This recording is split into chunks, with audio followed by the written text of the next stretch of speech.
the desert of the real.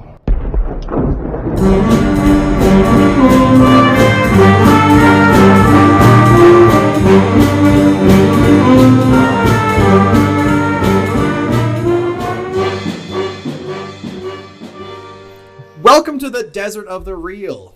I am your host, Ryan Hudson. Joined with me is your other host, Jason Dietz. The Desert of the Real is a movie podcast where I force Jason to watch the big blockbuster movies he's refused to watch because he didn't think they were worth his time. We are currently going through the Marvel Cinematic Universe. We're two high school teachers. We teach English and film, philosophy, creativity. We have graduate degrees.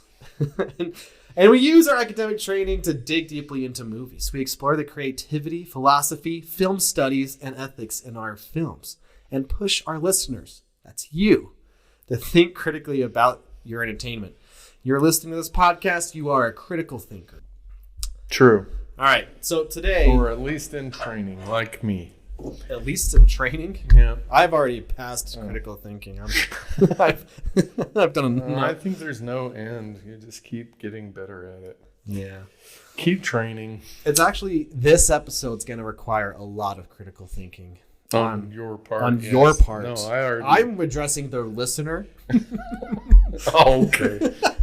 Because you have to listen to two halves of one story. Yes. And the correct half and Ryan's half. I think I said the correct half and the wrong half, and I was going to say I couldn't agree more.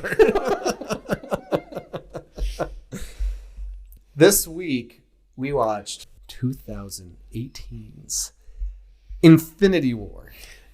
Do you think you can do a summary in 1 minute? I always think I do a summary in 1 minute. Yeah. At least in the last, 3. Yeah. Okay, here's your 1 minute summary. Let's go. Okay, you ready? You're timing me? It's timing. Okay, so Thanos is trying to get a bunch of little rocks that have power for some reason, and everyone basically gives them to him, and then he erases half of the living beings on the universe by snapping his fingers. There are various pointless battles scattered throughout this event and a series of asinine choices by some of the main characters. That's it. The end. Hey, I'll take it. Okay. There was an idea. The idea was to bring together a group of remarkable people to see if they could become something more. To see if they could work together when we needed them to fight the battles that we never could. Nick Fury said that to Tony Nick Stark. Fury dies. That's pro. Okay. That is a pro. You are not... But I'm sure he'll be back because no one dies in Marvel movies. Okay. Unless they're tangential people walking down the street or something. Let's get into things. This movie is 10 years in the making. Well, 9 years, I guess. It took them 9 years to make that? Okay. No. Glee. The first Iron Man movie to this movie was 10 years. Yeah. This movie is crowning achievement for this, just how they all pulled all of these things together into one thing. Like, all of these people, like the last Avengers seems like it was barren compared to this, because now we have Guardians, we have Black Panther. This is an achievement. I can see that. Okay, I'm glad. I see that. All right, because like I said, I kind of disagree that it all kind of seamlessly came together, but I can see that it's an achievement. I think there are people who don't feel that way, but I think, I don't know, it's hard to say that you have nostalgia for a movie that's only 7 years old at this point. Yeah. But I do. I'm like, man, this was a thing. And yeah. I guess, can see that. And part of it's kind of missing that desire to see these movies like this. Yeah. Even Star Wars was happening around the same time, but the hype for those sequel trilogies was palpable. This is the same thing. It's like Infinity War. And then especially the year you had to wait for the next one, everyone could taste it in their mouths. This need to figure out how it was gonna move forward afterwards. Why would it? Why would it? Because all the like half the people are gone. That's done. It's over. Okay, Thanos. Stick a freaking fork in it and let's move on. Anyhow. So, like I asked you off mic, once you got done, so were people thinking that, like, for example, Spider-Man has now ceased to exist in the MCU, or Drax, or Black Panther, or whatever? And you said no. So that one tidbit of information that everybody already knew, that the things that happened in this movie weren't permanent things, basically destroys everything in this movie. There's no point in this movie if that's true. Okay, so let me just put a disclaimer here. Okay. I can't talk for all people. That's true. But like, when this movie ended, you could hear a pin drop in the entire theater. Sure. And this is, every single seat is filled. And no one knew how to react. No one knew how to say. You couldn't believe that this movie did that. That the thing the bad guy was going for, like, he did his thing. I would wager there were people that were maybe skeptical, I guess. Like, there's no way. Like, how are they going to do that? But if you looked at the numbers, like, Black Panther just did $1 billion. They're not going to cap his trilogy off with that. You know? Right. I mean, you basically just had like, something must happen. So that it became a question of not if, but how. But then, okay. All right, so let me give this to you. It's just frustrating. Then I guess you have to view it as one half of a whole then. Like, what does that even mean? Like, this is half of a movie then. Like Spider-Man disintegrates. Mm-hmm. And the other half is somebody with Elmer's glue puts them back together. And then the resurrection of Drax. We put them back together. No. Humpty Dumpty is whole again. What I meant was Avengers Infinity War is part 1, then Endgame is part 2. Right, I understand that. It's one entire thing. And there's been a few movies recently post these movies that have done the same thing, and people always get frustrated. They're always like Dune Part 1, and then Dune Part 2, Spider-Man Across the Spider-Verse, and then whatever the third one will be called. Yeah. Like, it ends in the middle of a story. This is the same thing. It won't make everyone happy. And yeah, we're like, something is going to happen. They're not going to leave it there. We just didn't know. I don't know why not. No. That could have been like the perfect ending of the MCU. No, that's everybody. Half people die. Oh, the rest of them die in Endgame? No. Endgame is like a perfect ending. Oh. Then they made like 10 more after. Yeah, okay. All right. I mean, it was, by the time we got to the end and everyone's disintegrating, I didn't really give a crap about the movie anymore. But I knew, even watching it, even knowing nothing about what comes afterward, that they weren't going to stick to what they had done in the movie. Well, okay. Which to me honestly, it seems manipulative.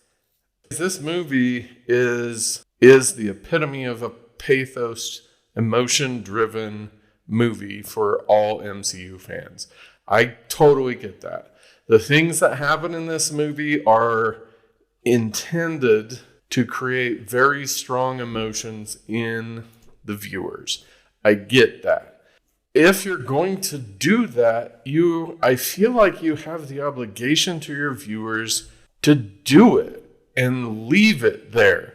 Like, if you are going to cause people to mourn the death of a main character, do it. Okay, but I mean, this kind of plays into the idea we have talked about, how like it's not just the movie, it's like the whole community of people, all these fans kind of feed into this energy at the same time, because the year you had to wait felt like that. Like they did commit. We didn't know what was going to happen exactly. And you right now don't know what's going to happen in Endgame. I have no idea. But that year, it did feel that way, I guess. Right. And that's fair. So did the people at the time know the Endgame was coming? Yeah, So it then- didn't, like, here's the thing though, like, we knew it was Avengers, like, untitled Avengers movie. It didn't get Endgame until a little bit after. Oh, so you knew there was some other Avengers, and it Yeah, might no. have been only half of the Avengers. It might not have been. We were aware of the timeline. Like, back in the day, fans knew, like, character contracts. Like, oh, Tony or Robert Downey Jr. has this many movies he needs to appear in. Chris Evans has this many movies he needs to appear in, and he checked all those off in this, even that cameo, stuff like that. We were aware of the timeline. In fact, Disney to this day, they will tell everyone in, like, their big Disney expos, like, this is the next few years you can expect. Like, right now, we know, like, Deadpool's this year. Next year, it's Fantastic Four. Anyway, so, like, ever since the beginning, we've been aware of the timeline of what's going to come and stuff. But you didn't know all of the people that just died were going to come back. No, like, they didn't have any of those. Except the one thing that we... Spider-Man had a release date. And, like... But Spider-Man's the Sony one. And technically, like, kind of, like, on loan anyway. They have their weird deal of... Right. You can have Spider-Man if we get this much money or whatever. So it could have been like, a prequel or something. Before Endgame came out, I think you could even watch the trailer for the Spider-Man movie. Which everyone at the time was like, that is, like, why? Right. Right, that's what I'm saying. Like, let us pretend, you know. So, you know, it's a thing of its time a little bit that way. Right, I understand. It's still frustrating. What do you give this movie out of 5 stars? I don't know. Probably. I don't think I even rated You it. didn't. I didn't. It was so frustrating. Okay, so we come off of Black Panther. Yes. Which is a very important movie, not just in the MCU. Mm-hmm. I feel like it had a lot of weight, like cultural weight. And then we get this movie, which again has a lot of weight. Like, you can feel the weight of this movie the whole movie long. Yeah. Again, with the pathos, with the emotion, they did a great job of building dread and fear and trepidation and all of those kind of emotions. Mm-hmm. But there, like we said off mic, I feel like there are enough major holes in this movie that if you're not caught up in the emotion of it, you're not going to enjoy the movie. Okay. And so me, as a logos-driven, basically everything, I had a hard time. We are going to get back to that.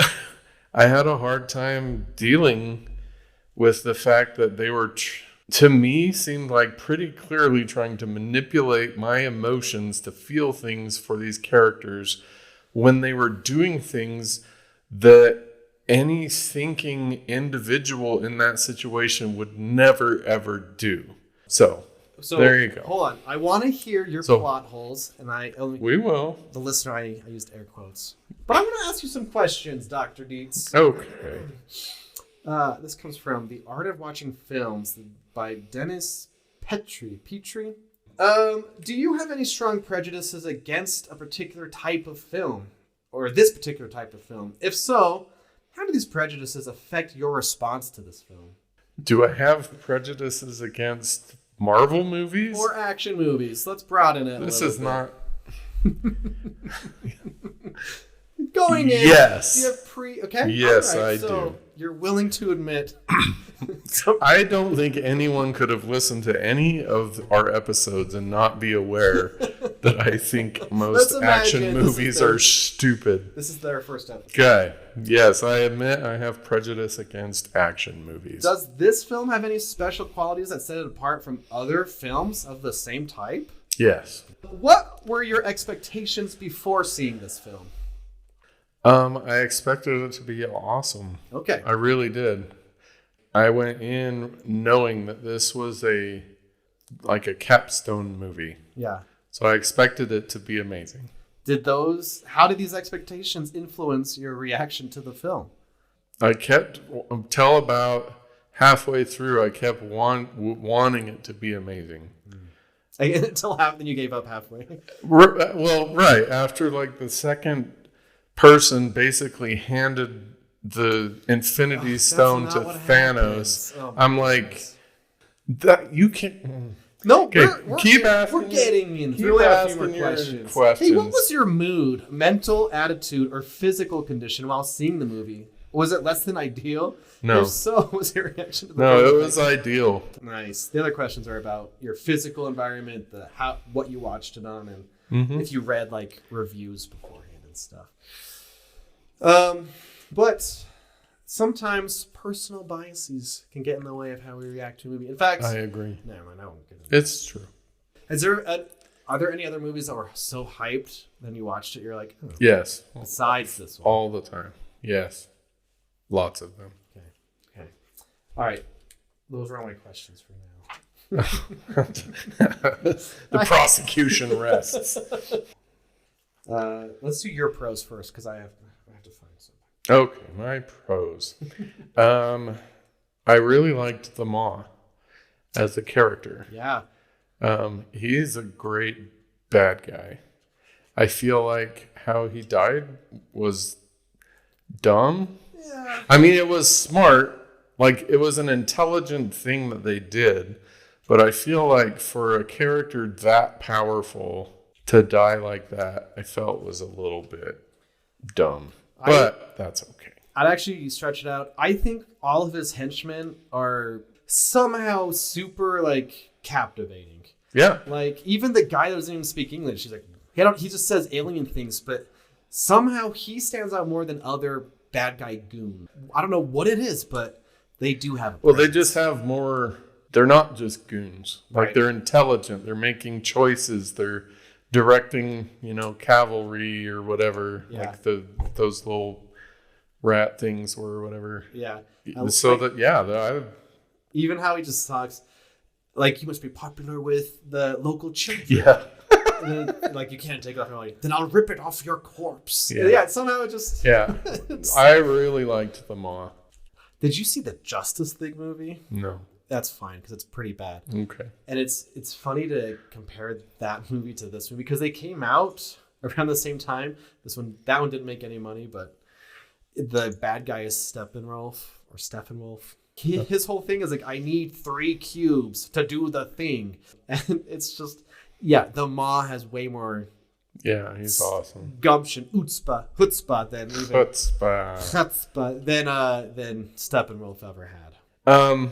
We already talked about the emotional power, the weight, the vocabulary word is gravitas. This movie had enormous amounts of gravitas. Right. Lots of weight. Like, you felt the importance of this movie in the context of the MCU. Yeah. I feel like this was the most weighty movie in the MCU so far. Mm-hmm. They did a good job building that. On the whole, very effective, emotional, like causing emotional investment in the audience. Right. I can imagine, especially if you were in a room with a bunch of other Marvel fanatics, I can imagine people crying. Just the sheer weight of this. Yeah. Probably similar to like Empire Strikes Back. At the end of that, I imagine the same thing. They're like, what? How is that possible? I can imagine that. So they did a great job with that. Okay, so I love that you said that. Certain fans will roll their eyes at this. This is my generation's Empire. Yeah, I could easily see that. In The Empire Strikes Back, they lose. And Yeah. it was kind of a big deal. It was a massive deal. That's the same thing. I would say 100% this was the same feeling. No, not the feeling. Like, all these movies grew this expectation. See it opening week so nothing gets spoiled for you. Right. Especially like this one. Yeah, and sure. especially Endgame. Like, Endgame, the trailers didn't show anything past 30 minutes of the movie. It's like, we want you to go in as blind as possible. We'll show you stuff, but the trailers even said, do not tell people what happens in this movie. Like, Oh, really? yeah, it's like actors came on like talk shows, like, just when you see it, make sure other people can see it first and stuff. You know, Oh, cool. like I guess there was maybe like a 2-week grace period. I know some people don't like that comparison, but I think that's how I understand it. I made the same comparison, not knowing Nice. that at all. So, yeah, there's a lot of weight. I had a couple of quotes that I really liked. Yeah, I have some quotes too. What are yours? I seriously wonder how you fit your head in that helmet. Good stuff. That was great. I think that's my favorite Iron Man disc so far. Dax says, "Die, blanket of death." That was great. And then Iron Man, he said, "Mr. Lord, will you please move your people?" That was good. So those are my... Oh man, there's so many great lines. You're embarrassing me in front of the wizards. Yeah.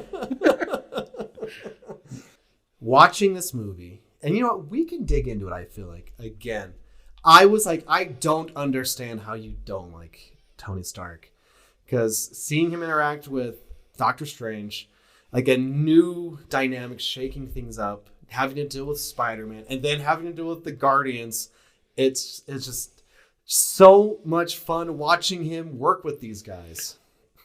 he gave a look, everyone. Jason gave a look. Well, it's one of my 4 categories of negatives, actually. So You have let me address them categorically. I did. I had to put them in categories. Yeah. Oh, one of my favorite quotes is end the big battle with Thanos. Mm-hmm. Tony goes, "If you throw another moon at me, I'm going to lose it." Another funny one. The last one I'll have for now is when Captain America meets Groot. "I am Groot. I am Steve Rogers." I just love how sincere Steve is when he's like, "I am Steve Rogers." Yeah. I love Captain America. My boy. That's the end of my pros. Wow. Not a lot at all. Well, but just joking. they're big pros. I know. I'm actually... Like the gravitas is huge. Yeah. That's a big pro for this movie. I mean, I'll give this one to you. I think a major complaint people have is people will say there's not a main character. I don't mind that at all. And they're basically right. But I guess this was it's like the plot is the main character. Right. But do you know which character has the most screen time? Because you could argue does that default? That's the protagonist, whoever has the most. I time? don't know. Because this movie's job is to balance all of these people together, and I think I don't feel like it did that entirely, but it made a pretty good run at it. There's one group of people I think get less than others. I think Steve and his gang and the Wakandans don't get a whole lot. But the character that gets the most screen time is Thanos. That makes sense. So this is kind of Thanos' movie.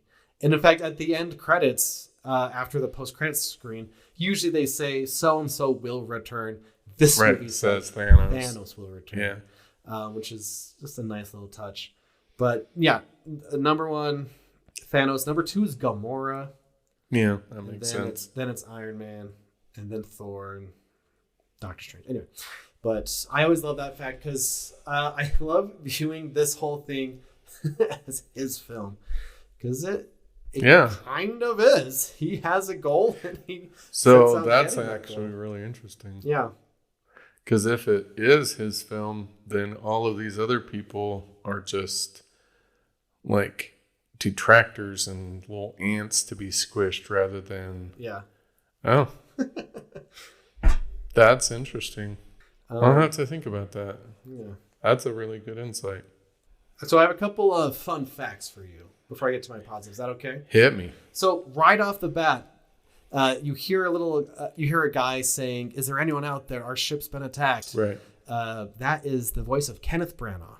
Oh. The director of the first Thor. Cool. Yeah. I think that's really cool. This isn't necessarily an Easter egg or anything, but you would never watch it. There's an episode of What If that's like Black Panther's episode. In his episode, he convinces Thanos that he's wrong. And Thanos joins forces with Black Panther. Oh. Which is... That'd be cool. Awesome. And I think it's Chadwick Boseman voicing it, and it's Josh Brolin voicing Thanos and stuff. It's just, he convinced me my ways were wrong. So it's a little bit funny, but right. It's just, I love that out of all characters, it's Black Panther that makes sense. Talk him down. The man himself.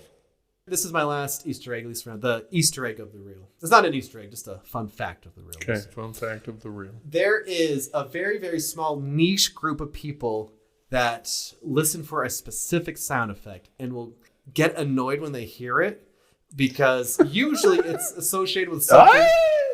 Not the Wilhelm scream. It's not that, which is in this movie. Yeah. I think it's when the moths died. Mm-hmm. There's a more niche one. Oh, what?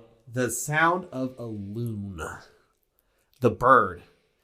Okay, so this is why it's significant in this movie. It's because it's at the end when Thanos is on his planet. And there's a loon? There's a loon out there. Wow. It's just it's the only exotic bird sound we hear in movies. Once you hear it, you're like, oh, that's a loon. Or like they'll say, nitpicky was like, that's not what that bird just made a loon sound, or a loon doesn't live in this region of America and stuff like that. Are you serious? Yeah, I'm serious. But oh, wow. This is the creme de la creme loon sound effect. He's on his planet, or whatever, and it's like, that's the loon. And that ruined it for somebody, huh? At least one person. Wow. I guess I'm not the only person that has issues. Issues, yes. This movie starts in media res, immediately following Thor Ragnarok. And all of these Asgardians are dead. You see half a ship kind of floating away. But I love how Loki cares for Thor now, basically. Yeah. We've gone through this through Thor 2, Thor 3. He has kind of converted, or he's changed. He says he's Odin's son. And he looks at Thor and he says that, like, he's come full circle to be with Thor at the end. Maybe. Maybe. Well, then he dies. I mean. Maybe. So. See it? That, like, that. Sorry. Go finish. Well, so enough people have died, not died. I know. That's. Especially Loki's died, 4 times or something like that? Yeah. However, the feeling at the time, Loki, when he died, I was on emotional edge. Like, anyone could die. Like, or everything's in the air. Loki just died. Heimdall just died. And later on, like, Gamora gets thrown off. And then, of course, the ending. But the 2 hours leading up to, like, the climax, it's like, who knows? Maybe one of these guys will die.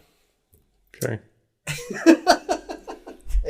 I would have loved to feel like that. Yeah, I know. No, like, legitimately, I would have loved to have been able to do that. But Loki was, I think, a poor choice to kill off at the start to create that emotion because, like I already said, he's already died multiple times. Yeah, but it had if they had killed someone else that hadn't already died, that would have happened for me. I recognize that it did happen for you and probably most of the people that watched it. You already told me you're frustrated that Hulk became a joke. I think it's kind of cool. Like, only 3 people fight Thanos one-on-one. The first one is Hulk. Right. And Hulk, Loki's like, we have a Hulk. Right. Which is a great callback. And Hulk fights him one-on-one. And even the Ma is like, let him have his fun. Because Hulk gets scared of Thanos. Yeah. And that helps us realize, like, this guy is not like another bad guy. This guy can make Hulk scared. Yeah. I thought that was great that he spent most of the movie being scared and not willing to come out. Mm-hmm. I don't have any issues with that. Mm-hmm. Bruce Banner, however, is not a moron. Yeah. But in the last 2 movies he's been in, they just treat him like this bumbling little doofus. Because up until he came back from Planet Hulk, or whatever that planet was called, Scar. Like, he was one of my favorite characters. Mm-hmm. Now, I don't like him at all, because he's just a moron now. I don't know why. Like, why did they do that? I don't understand that. Our listeners will be eager to see what you think of next time we see him, though. something about the trailers for this movie is it lied to us. It showed scenes that are not in this movie. It showed scenes that were altered. So, for example, in the trailers, there's that moment when he's like facing off against Captain America. Thanos. And to me, I read it as Thanos is surprised that this human being is stronger than a human being should be. Right. In the trailer, he only has 2 stones. Right. So I thought going into this movie would be he gets half the stones. Movie 2 would be he gets the other half. Right. But I was wrong, obviously, because they lied. Liars. In a good way. How is that good? I've never understood. That's a good example of what I was talking about at the start. Oh. Like emotionally manipulating the audience. No. That's 2 different things. Okay. This is, we don't want you to know what's going on. Oh, you know what? Every single movie manipulates its audience. I understand that. This is not it. This is using music and effective cinematography and imagery to get us to feel emotions. That is how all movies are, baby. No. Manipulation is different than creation. I mean, yeah, I agree with that sentence. But I think. I mean, there is a lot of creation of emotion in this movie. Yeah. But there are moments in this movie where we are clearly being manipulated emotionally, which is fine. Except for the fact that like, that's already not like these people. That's not right. And you're being manipulated because you already like them. I just I'm having a hard time seeing that mindset. Well, that's because we're not to the cons yet. We're still going through the pros. That's because we're not in the cons. Okay. I think once again, Tony Stark is just immediately a lot of fun. Even when he's talking, like, I swore off dairy until they named a Ben & Jerry's ice cream flavor after me. Right. Stuff like that. We'll get to it. Yeah, I think Tony works. You know what? Don't. Hold that. I'm holding it. I also love the fact that this is, like I said, Civil War split them up. They could have been helping each other when this movie started, but Tony still couldn't call Captain. Right. And I think that makes sense. Yeah. Because it's like, perspective, alien spaceship, you need him, get over it. That's not how humans work, That's not how Tony works. Well, I suppose, but it's emotions are complicated. True. And he might want to call. He knows he needs to call, but they had a falling out. Right. Which yeah. I didn't have any issues. I love that. They never are in the same scene in this movie. Right. And it's because of what happened in Civil War. Yeah. That through line, even till parts like in Endgame, it's still going on because they still haven't met each other since Civil War. And I love that. I thought that was great. I might just speed run my pros. Spidey sense, you see his arms. What? Why did you roll your eyes? Do not edit this out, future Jason. What is wrong with Spidey sense? Nothing. Tell me. I love Spidey sense. Okay. There's no... Okay. I wasn't even going to bring this up. There's no way, in my opinion, that anyone can view Spider-Man as anything other than mini Iron Man. Because of all of the things that Iron Man has done. I don't understand how we got from Spider-Man in the comics to this Spider-Man. This Spider-Man, as far as I know, doesn't exist in the comics. And yet, here he is, and he's just a little mini Tony Stark. And I feel... So it's... Like, I don't know if I can get upset at comic book stuff, but it's upsetting to me because Spider-Man is a fantastic superhero. On his own, without all the tech gadgets and all the other crap. But the MCU has refused to allow Spider-Man to just be awesome on his own. To me, if I were a diehard Marvel fan, I would be pissed off at that. I totally would. Here's the thing. I agree with you 100%. Excellent. Because you're right. This isn't Spider-Man like we've seen him. Ever. This is Spider-Man if he exists in a world that Iron Man has already existed in. That he belongs to Iron Man Right. in or something. You're right. And he gets the fancy suit because, for one thing, it's kind of cool to see some of these things on the screen from the comics. But, but Spider-Man is different than Iron Man, though, like as a character. Like in his personality? Right. Yes. He's nothing like Tony. He looks up to Tony as a father figure. For sure. And he wants his approval and stuff. Right. I understand 100%. And I feel those things, but I've already come to accept, for it is. Okay, well, I'm glad that that's a thing that bugs someone besides me. Yeah. I mean, because I'm coming from like the Green comics. Goblin guy, the Doc Ock guy. That Spider-Man is not here. Yeah. Is not a part of the MCU. You're right. Which is stupid. And I think that's what the Spider-Man Homecoming, it's like, you're just mini Iron Man, but then they take his suit away and he can still save the day. Whatever. We've talked about that. Listen to that episode. We did that already. I love Spider-Man. I do too. All I was trying to say is I like the hair sticking up. That's the first time we've seen Spidey sense work that way. Right. Yeah. I need a distraction, and Ned goes, "Oh, we're all gonna die!" And then Stanley's driving the bus. Yeah. That's the first time you've seen an alien before. There's so many good things in this. There is. All right. I agree. I like how the Guardians can all understand Groot now. Mm-hmm. That shows that they have bonded. Yeah. They're a family. He's an annoying teenager now. Yeah. And I like how Gamora and Star-Lord are officially in love, but then this gets in the way of it. Yeah. We talked about it in the Guardians 2 episode, but they weren't a thing officially. Right. And now... I thought all the chunks of the Guardian worked really well. Mm-hmm. I agree. One of my notes is Captain Beard, but I already mentioned that. Yeah. He looks good. This is his... He does. I think it's his best look, I think. And just the dark... Yeah, it looks cool. The suit, the beard. Yeah. He's gone rogue, Yep. That's why I'm Team Cap.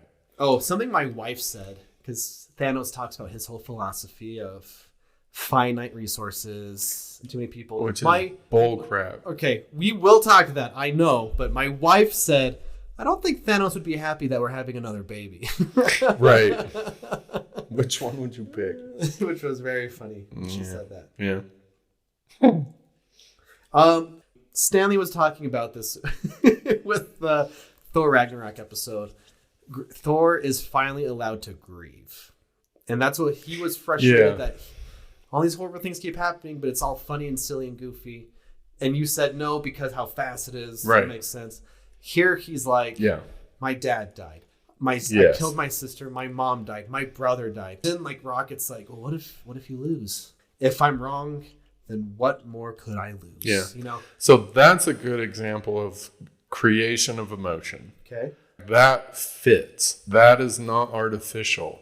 That is like you could, if you were Thor and you had to hold all of that while you were still trying to be Thor, Thunder God, and fix things and whatever, that moment is going to come sometime.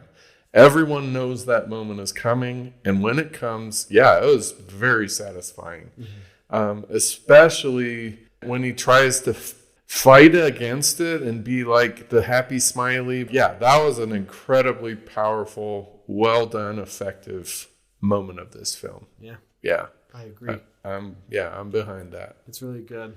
These three main guys, Captain America, Iron Man, and Thor, there's been 3 Avengers movies now, and it's in their contract that whoever gets top billing is switched around and stuff. Mm-hmm.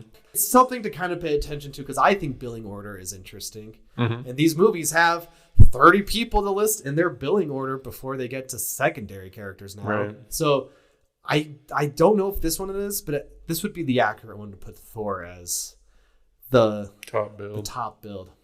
Yeah. Anyway, so next time you watch the credits of these movies, pay attention to the billing order. Who's first? Yeah, because it gets swapped around and stuff. Because I do think that's satisfying. Yeah. I think they all get nice moments. I said, Thor. I don't feel like Cap had any like really great moments, but yeah. I agree, except for at the end when he realizes they lost. That's his moment. Yeah. And Iron Man's just sitting down, like, oh man. I think that works. Let's just jump to another positive I have. Do it. Because in Spider-Man, Tony had the line, "If you die, that's on me." Right. I think that's what he's thinking about. His whole issue is, how can I save everyone? Right. That's why he created Ultron. Right. That's why he joined the Soviet Accords. Right. It's the weight of the world is literally on his shoulders. That's how he views it right now. Sure. And then Spider-Man, Peter Parker is just another like punch to the gut, basically. Yeah. He was his surrogate son at this point. Right. And I did think it was a good emotional move to take everyone around Iron Man. yeah, Like except everyone, Nebula. everyone that was. Oh, that's right. Never mind. No, but like they've never met. Right. She's just a Like person. everyone that he knew that was around him. Yeah, I felt like that was a good move. Yeah. Even though I knew they were all coming back and it was fake death and You know, whatever, but He's got to live in the moment. well, but like that, I think is the first moment in Iron Man's ness in these movies where I felt like he was genuinely human, like genuinely not the misogynistic, wisecracking Yeah. billionaire, whatever the crap. He's a human, and he's finally feeling that. And so at the end of this movie, even though I was expecting Iron Man to die and I was pissed off that he didn't, I finally saw him being just a crushed person. Yeah. Stripped of all of the things that annoy me so much about him. Right. Yeah. And that was another moment of good emotional creation. That was very satisfying. So, Yeah. see, I don't just blindly hate this movie. I recognize there are a lot of great, powerful moments in this movie. That's good. And that makes me happy. Oh, so when I mentioned like the alternate trailers and stuff, they filmed alternate scenes because people like Mark Ruffalo and Tom Holland had like a little bit of reputation to letting things slip. that like, oh, this is what we're doing. So they filmed scenes where they didn't even know what was going on to some extent. Oh, Or they filmed scenes that they knew weren't going to be in the movie, just so actors wouldn't know. That's how secretive they were with these. And like, I think like Tom Holland especially, because he was always like paired up with another actor, so he wouldn't like share secrets and stuff. But I think he admitted like he didn't know about things that were major moments and stuff. Cool. He's like, I think I was in space, or I don't know, whatever. But I love. This might have annoyed you. I kept watching, thinking of how you were reacting to stuff. But Thanos doesn't need to kill everyone. And I think that's interesting. Like, for example, when they go to nowhere, the big head, Thanos like turns Drax and Mantis into weird looking shapes. Right. And I remember thinking that they just straight up died. Right. I did too. And then they get back together. But there are other examples. Like when he's fighting everyone to get to Vision at the end, he doesn't kill them. Except for, I think Captain America died. I think when he punches Captain, I think he died. And when he brought time back, it brought him back to life. Oh, That's really? not in the movie. That's just a theory that I think works. But Thanos, we'll get into this. So that's a little tidbit. He views these people as his children. He's got a God complex. Yeah. A like literal God complex. A little bit. And he literally, in his personal philosophy, he's like, I'm not going to kill people I don't need to kill. And especially with the stones, he's like, I don't need to kill you because I'll just turn you into a block or whatever. So I think that's interesting. Like, and it makes him not just any type of villain. Right. Not just a blindly. Yeah, it's like, I don't need to kill you. I'm trying to save you. You just don't see that yet. Let me finish my job and then you'll thank me. You know, he could have killed every single Avenger in that fight. Sure. I think that's cool. Yeah. That did not annoy me. Oh. Cool. I thought, well, I mean, because, I mean, I don't think you can be alive in America and not know at least the basics of what happened in this movie. Right. And so, did you know that he does kill half the people? Yeah. I didn't know that. And so, I mean, that seemed to fit. Like, he's just like, I don't need to kill you because, you know, once I get the last stone, you won't matter anyway. So, Yeah. But yeah. All right. I know you have a lot to say negatives. I'll. I don't actually. I have 4 categories. Here's something. It's not necessarily a positive, but you know, Red Skull is here. Cool. Yeah, I thought it's that not was Hugo dumb. Weaving. No, I already forgot where like he went at the end of. He died. America. But he Wait, no, he didn't. He doesn't matter. Like It doesn't. So what is he there for? I don't know. That was Member annoying. berries? That was annoying. He's a member berry. Okay, I'll give you that. That was so annoying. But it's interesting. He says Thor, son of not Thor. He says Thanos, son of whatever, and then Gamora is daughter of Thanos. And this is the first time I'm like, he should have said daughter of her actual parents. Right. That would have made the next bit more. Yeah. But I've never even registered, and I've seen this multiple times. Like, oh, why did she's got actual parents? You know, that would have affected the scene differently. Yeah. Okay. When Thor lands, he gets Stormbreaker. The battle is happening. They're losing. The monsters are all over them. Thor lands with Rocket and Groot. That is just so cinematic to me. There are clips from multiple languages of him saying, "Bring me Thanos!" And the audience is just cheering in all of these countries. It's just so freaking good. It was. It was really, really good. And of course, leitmotifs, we talked about it. We hear the Avengers leitmotif. It's like this, we need... I wanted it to be, you know, the immigrant song, but that's okay. That would have been cool. That would actually... I wonder if there's an edit of that on YouTube or something. It should have been. It's just exciting to see all these characters coming together. Yeah. That's the weight, the gravitas I was talking about. Yeah. Like all of this is here trying to stop this one event. Yeah. Right. It was really good. It was weighty, very weighty. Thanos, like I mentioned, has that God complex, but he literally wants to rest like God did after creating everything. Right. He literally sees himself as God, you know? Yep. This is mostly for our listeners, but we have a little moment where the female superheroes, Wanda, Black Widow, and the General, they're fighting a female villain. Yeah. That was a good moment. That's a nice little moment to show how the superheroes have changed. It doesn't distract or get in the way or.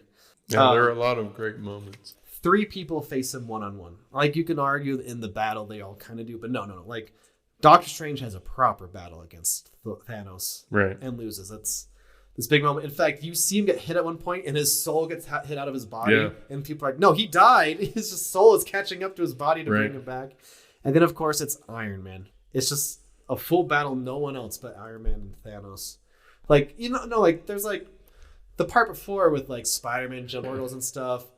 Star-Lord planting bombs. That stops for Iron Man to fight Thanos. When he's like, you know me? I guess I didn't register You're that. not the only one cursed with knowledge or whatever.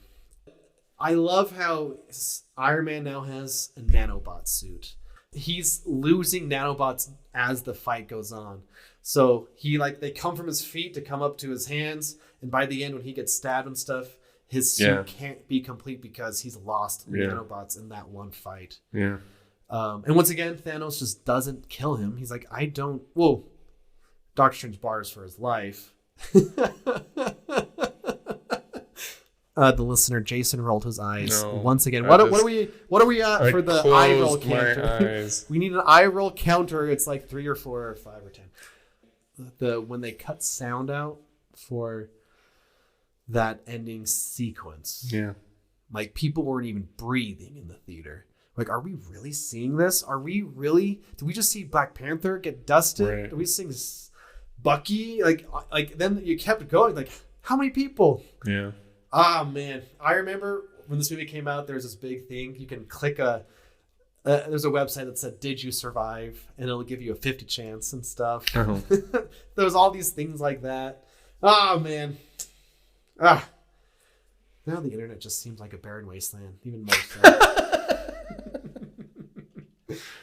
The directors almost didn't want to include the end credit scene where Nick Fury gets dusted dying. and you see the logo for Captain Marvel and stuff. They almost did. Oh, is that what that is? That's what that is. Oh, I had no idea what that was. Let me tell you, that's the logo for Captain Marvel. Okay, spoilers. And just one last thing. The soundtrack, when Thanos is on his planet, sits down, it's called Porch. And it's, hauntingly beautiful. It's on my little playlist and stuff. I think it's really good. Yeah, because that's pretty. what it leaves us on. Those are all my positives. We're gonna cut this episode here, I think. Is that fair, Dr. Beats? Just like they cut Infinity War and Endgame. Exactly. We're gonna cut this here. Sometimes it's out of necessity. Next week, when you listen to part 2, it'll be the end game for this movie. So Jason has his negatives. He's been rearing to tell us. So thank you all for listening. Don't forget to rate, review, and subscribe. Yeah, please. You guys have been doing good work. Send us an email at desertoftherealpod@gmail.com to tell Jason why he is wrong about this movie. Or to, join the light and recognize that even though there are a lot of good aspects to this movie. Yeah, I've been surprised. It is a deeply flawed, logically deeply flawed. Oh man, I'm glad you said logically because I'm going to use that word. Do it. Coming. So we'll see you next week. We love you. We love you. Bye.